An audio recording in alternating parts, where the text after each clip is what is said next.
kikidnapin ng Russia yung prosecutor at mga judges na yan, ang sasabihin nila, o ano ngayon, aangal kayo, si Digong Duterte nung kinidnap, nagbulag-bulaga naman kayo sa pagkikidnap. O paano kayo ngayon madidinig ng hukuman ng Russia na mali ang pagkikidnap sa inyo?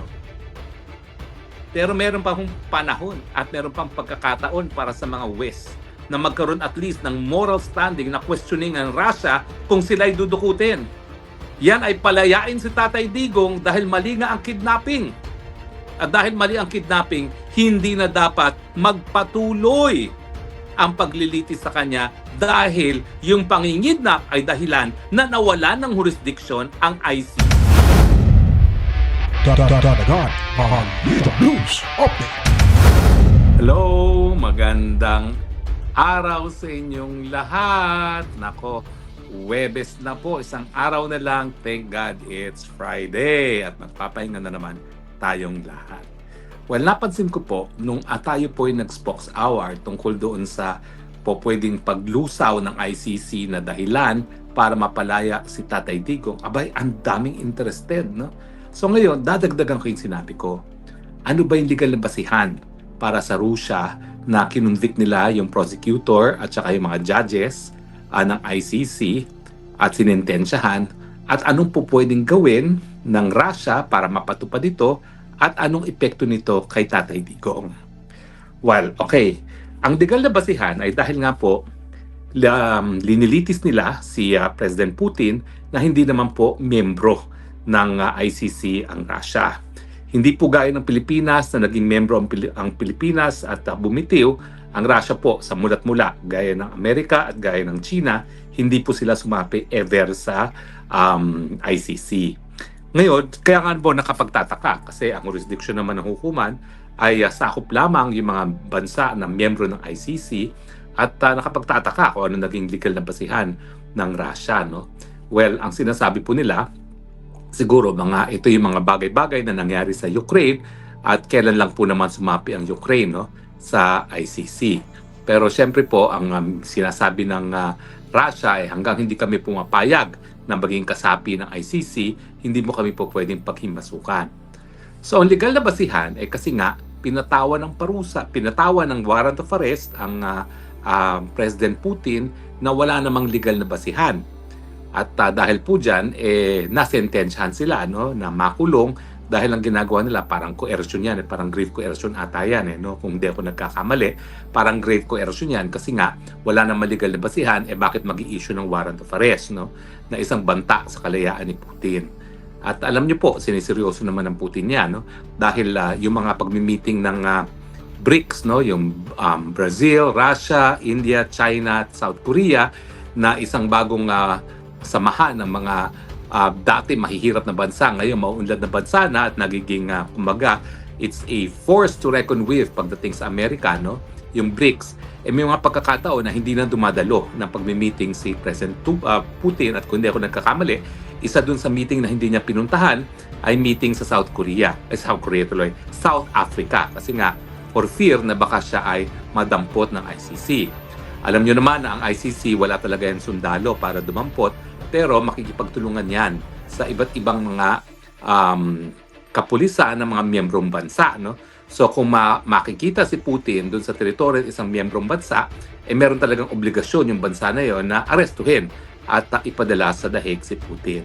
So kumbaga, yung nakonvict ang mga judges at mga prosecutor, parang grave coercion po yan. Coercion kasi nga, binabantaan ng kalayaan ni Putin dahil nag-issue ng warrant of arrest na wala namang legal na basihan kasi hindi nga sila miyembro ng ICC. Now, anong po pwedeng gawin ng Russia para mapatupad yung sentensya laban kay Putin at laban kay, ano ba yan, kung ano sinasabi ko, laban dun sa prosecutor, si Karim Khan, at saka sa mga West, at dalawa sa West na yan ay West ni Tatay Digong, no? Well, baliwala kahit hindi, kung anong ginawa nila kay Tatay Digong, po pwede rin magawa sa kanila. Alam nyo, babalikan natin ang kasaysayan. Yung pag-aaresto sa isang tao sa isang teritoryo na hindi naman teritoryo ng hukuman na nag-issue ng warrant of arrest, Amerikano rin nagpasimula niyan. At ang kanilang sinasabi ay yung mga panahon na maaga pa ho yan, mga 1800s po yan, no? May isang wanted na sa isang Latin America at pinapunta nila isang sheriff doon, inaresto at sapilitang binalik sa Amerika. Ang naging sabi ng Korte Suprema ng Amerika ay hindi importante kung paano nakuha yung tao para magkaroon ng jurisdiction ng hukuman. Ang importante ay bigyan siya ng mga karapatan ng isang akusado sa isang patas na paglilitis. Now, ganyan din po ang naging argumento pagdating doon sa Eichmann. Yung Eichmann naman talagang siya yung kumbaga author of the final solution sa problema ng Hudyo nung panahon ni Hitler, at ang solution nga na sinabi nitong si Eichmann ay patayin ng mga Hudyo. Matapos ang pangalawang pandaigdigang digmaan, tumakas siya, tumira sa Argentina. Nalaman ng mga ahente ng Israel ang ginawa nila, nagpadala sila ng Mossad, binantayan nila itong pinaghinilaan na si Eichmann, at nung nakumpirma na si Eichmann nga yan, diniroga, ininjeksyohan ng droga, ilinagay sa isang pribadong eroplano at dinala sa Israel.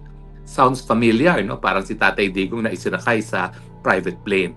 At pagdating na Israel, ang sabi ni Eichmann, hindi nyo ako pwedeng litisin dahil ang pamamaraan na nakuha nyo ang aking pagkatao ay illegal.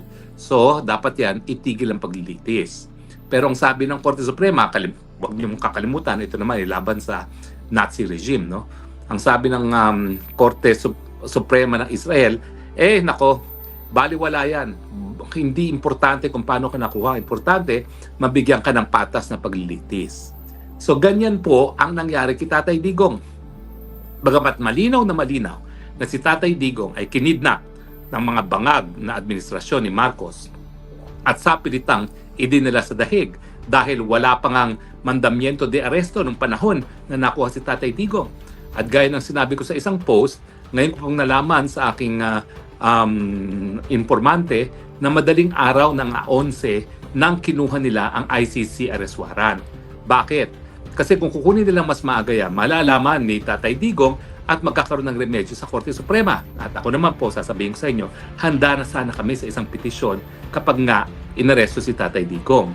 Kaya lang, hindi namin akalain naman talaga na didiretso na nila sa dahig si Tatay Digong. Ang buong akala ko, ihaharap pa sa lokal na hukuman. Dahil yan naman po nakasaad nga sa Article 54 ng ICC. Pero hindi na nga po sinunod pati ang Rome Statute at diniretso ng kinidnap si Tatay Digong. So malinaw po talaga, kidnapping ang nangyari kay Tatay Digong, at ngayon hindi nagiging issue yan. Kasi nga po, ang sinasandalan ng ICC, baliwala kung paano nakuha ang pagkatao ng akusado, basta importante mabigyan ng patas sa paglilitis. Ngayon, puntahan natin itong kaso ng ICC prosecutor, si Karim Khan at mga judges.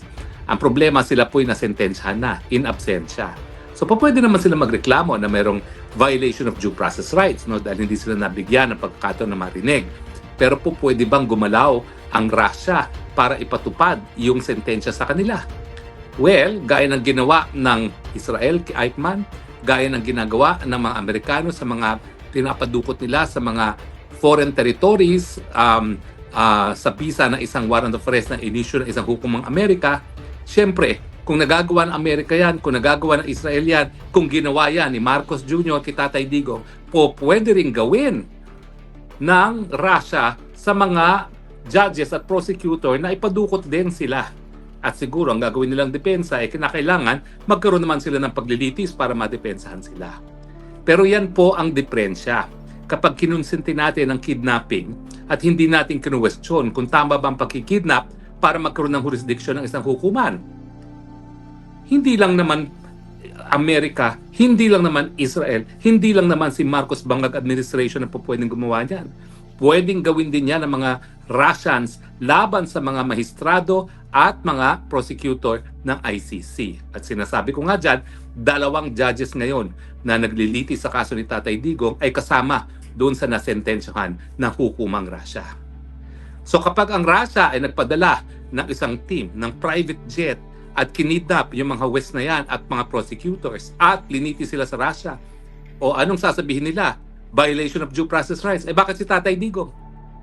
Si Tatay Digong kinidnap. Bakit sila? Sa ICC itself, hindi nila dinidismiss. Dahil illegal ang pagkakakidnap. Hindi malang sumunod sa Rome Statute. O, sila ba ngayon ay makakareklamo sa hukumang Russia kapag sinabi nila na kinidnap kami at dapat i-declare na illegal ang pagkikidnap sa amin dahil ito'y labag sa aming due process rights? Ang sasabihin lang ng Russian court, mga julol, Kinidnap nyo nga yung Tatay Digong, yung Duterte na kaibigan ng Russia. Alam na alam yung kinidnap, hindi nyo hinarap sa lokal na hukuman. Tapos ngayon kayo, magrereklamo kayo. So sa madaling salita, dapat patas. Kung Amerika ang gagawa niyan, kung Israel ang gagawa niyan, dapat pwede rin gawin ng Russia, di ba? At ang solusyon nga para maiwasan itong mga illegal na pagkakakidnap para lang magkaroon ng jurisdiction ng hukuman, sabihin natin once and for all, gaya ng desisyon ng Constitutional Court ng South Africa doon sa isang kaso, kapag ang ginamit ay kidnapping na illegal, dapat yan ay magresulta sa kawalan ng jurisdiction ng hukuman dahil hindi mo po pwedeng maituwid ang isang pagkakamali sa pamamagitan na naman ng isang pagkakamali. Pero as it stands, mag-ingat si Karim Khan, mag-ingat ang mga judges ng ICC dahil I am sure ang Russia nagmamasid at tinitignan kung sinong po pwede lang madukot ng tuluyan ng masentensyahan sa Russia. At kapag yan ang nangyari, ICC, kasalanan nyo yan. Kasi nung kaso ni Tatay Digong na kinidnap, hindi naman kayo umalma. So siyempre, ang tawag dyan, estopel. Kapag kayo nakidnap at kayo naman ay sinintensyahan sa Russia, dahil kayo nga ay kinidnap at sapilitan din nila sa Russia, hindi kayo makakapagreklamo kasi yung mga West mismo ni Tatay Digong, binaliwala yung pagkikidnap. Diba? Dapat patas. Hindi po pwede na pag si Tatay Digong okay lang ang kidnapping. Pag judges at prosecutor ng ICC ay hindi po pwede. Yan ang dapat harapin ngayon ng ICC. Kaya nga ako, kung may mga judges na nakikinig, para kayo magkaroon ng moral standing na questionin ng Russia pag kayo kinidnap para ipatupad ang inyong sentensya, i-absolto nyo na si Tatay Digong. Meron ba kayong pagkakataon dun sa issue ng lack of jurisdiction? Alam mo, ang Russia, galit na galit kasi wala namang jurisdiction talaga ICC dahil ni minsan, hindi sila naging miyembro ng ICC. Ang Pilipinas, dapat nagagalit tayo at dapat hindi nga kinidnap ng mga bangag si Tatay Digong sa dahig kasi bagamat tayo naging miyembro ng ICC, tayo bumitiw na. At malinaw na malinaw sa ICC na pagbitiw, meron lang obligasyon na makipag-cooperate kapag nagsimula ang eksersisyo ng jurisdiction ng hukuman sa loob ng isang taon matapos mag-deposit ng instrument of withdrawal. Yung instrument of withdrawal sa pangalawang taon na nga. Kaya sinasabi natin na hindi na po pwede na magsimula ng preliminary investigation sa panahon na hindi na miyembro ng Pilipinas ang ICC. So yung galit natin na mga tumututol sa jurisdiction ng ICC dahil wala na talaga, dahil bumitiw na nga tayo, ay kaparehong galit ng mga Ruso. Dahil yung galit nila, ni minsan naman, hindi nga sila naging miyembro ng ICC, bakit aarestuhin ang kanilang presidente? Sino yung prosecutor at sino yung mga huwes na yan para magpa-aresto? At itagaan nyo yan sa bato.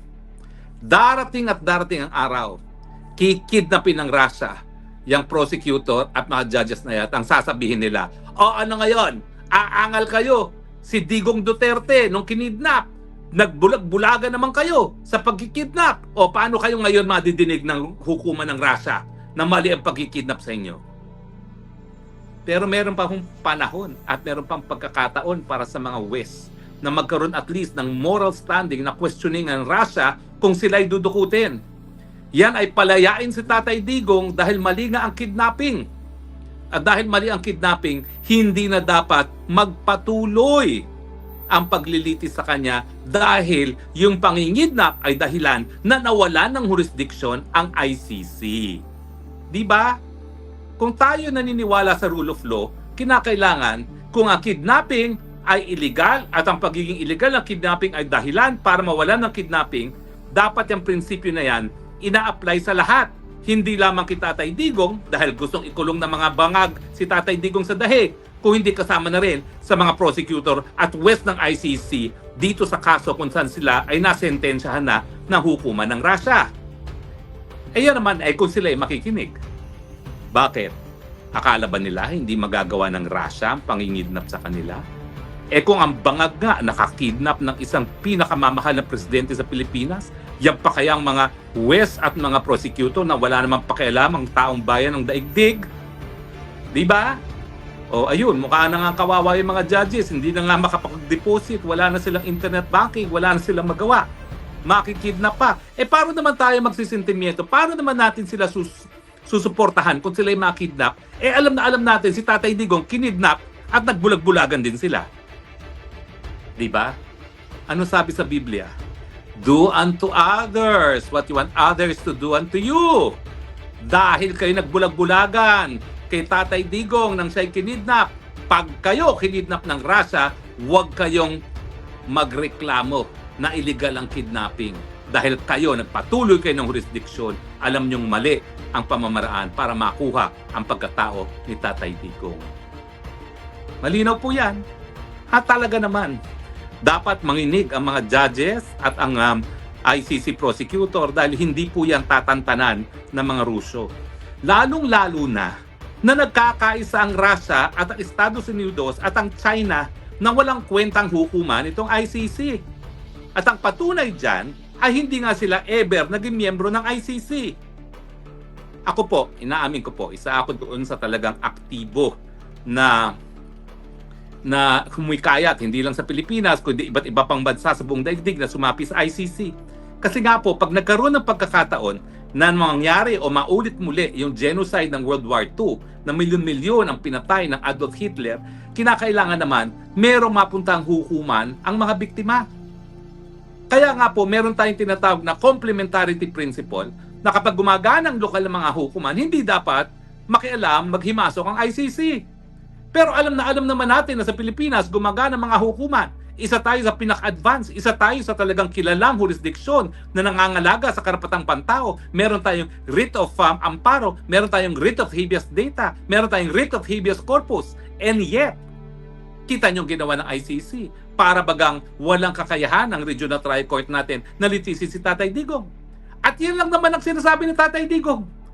Kung kayo ay gusto magreklamo sa akin, sa aking mga nagawa, wala na akong immunity, isampa nyo ang kaso pero isampa nyo sa bansang Pilipinas. Dahil kabahagi ng soberenya ang kapangyarihan ng isang estado na litisin ang lahat ng krimen na di umano'y nangyari sa kanyang teritoryo. Kaya nga sana naintindihan nyo na kung bakit tinatawag nating International Colonial Court yung ICC na yan. Kasi nagpupumilit na magkaroon ng jurisdiksyon bagamat hindi na tayo miyembro at bagamat ang lokal na mga hukuman, ako po'y palaki ng isang West. Kaya huwag nyo sabihin hindi gumagana ang sistema ng katarungan. Ako po unang-unang tututol dyan dahil ako pinalaki ako ng West at alam ko po naging patas yung aking matandang dalagang tiya na nagpalaki sa akin sa pagbibigay ng katarungan sa mga biktima ng karahasan. So ang mensahe, ICC, may pag-asa pa kayo. Bago kayo makidnap para mapatupad ang sentensya sa inyo na pinataw na isang hukuman sa Ruso, palayain nyo na si Tatay Digong dahil mali ang pamamaraan ng pagkakakuha sa kanyang pagkatao dahil yan ay sa pamamagitan ng kidnapping. At kapag hindi kayo gumalaw ngayon, huwag kayong magrereklamo. Dahil ako sigurado, gagawin ng Ruso yan. Mangingidnap yan. Para makatikim kayo ng sarili ninyong, ano tawag yan? A taste of your own medicine. Matikman nyo rin kung ganong kapait yung ginawa nyo kay Tatay Digong na nagpupursige kayo ng jurisdiction maski illegal ang pamamaraan ng pagkuha ng kanyang pagkatao. Matitikman nyo, mararamdaman nyo rin kung bakit galit na galit si Tatay Digong. Huwag kayong makinig. Enjoy ang pagkakakulong nyo sa Russia dahil sigurado ako gagawin ng Russia yan. Antayin nyo. Kayo namang mga kababayang Pilipino, ha? Ano ba? Ang tagal-tagal nang nakaupo pa dyan ang mga bangag. Pinakulong, pinakidnap, pinakulong sa dahig ang pinakamamahal nating presidente and yet, kayo, nananahimik pa rin. And 2 beses na naman tayo napatalsik na nakaupong presidente, kabahagi ng ating kasaligang batas. Yan ay kinikilala na karapatan ng taong bayan. Yan ay pagkakilala sa people power and yet kayo, nagbubulag-bulagan pa rin at hinahayaan ang isang bangag na nakaupo dyan. Habang nakaupo bilang presidente ay bangag, huwag na kayong umasa sa kahit anong solusyon. Talagang magugutom tayo dahil ang mga bangag walang solusyon. Sila ang problema. At huwag kayong magpadala Doon sa sinasabi nila na wala daw pruweba ng bangag siya. Sarili ng kapatid na nagsalita. Tama na yung debating yan. Hindi na dinidebate yan. Tanggap na natin ang katotohanan ng bangag siya. Ang tanong, bakit nananatili pa sa pwesto? Kung anong kahirapan na pinagdadaanan ngayon ng Pilipinas, tayo na ang may kasalanan dyan. Dahil pumapayag tayo na manatili sa pwesto ang mga bangag. So akin, ang aking panghuling salita, yun nga po, the golden rule. ICC, kung ayaw nyo kayo makidnap para mapatawan ng parusa ng Rusya, well, wag kayong papayag na yung mga taong nakakulong ngayon sa dahig kasama na si Tatay Digong na kinidnap ng mga bangag at dinala sa Hague ay manatili sa kulungan. Dahil nga po, ang kidnapping ay mali at ang kahit sinong hukuman na nakakuha ng jurisdiksyon sa pagkatao ng isang partido sa pamamagitan ng kidnapping ay hindi dapat magpatuloy ng kanyang jurisdiction. E yan naman ay kung talagang gusto ng mga ICC judges at ng prosecutor na suportahan ng buong mundo kapag sila ay kinidnap ng Russia. Suhestyon ko lang naman sa inyo yan. Nasa sa inyo yan. Maraming salamat po sa inyong patuloy na pagtangkilik, ha? Ito po inyong Spokes ng Bayan nagsasabi, I love you Philippines. You're the only country that I have. You're the only country that I love. Bye!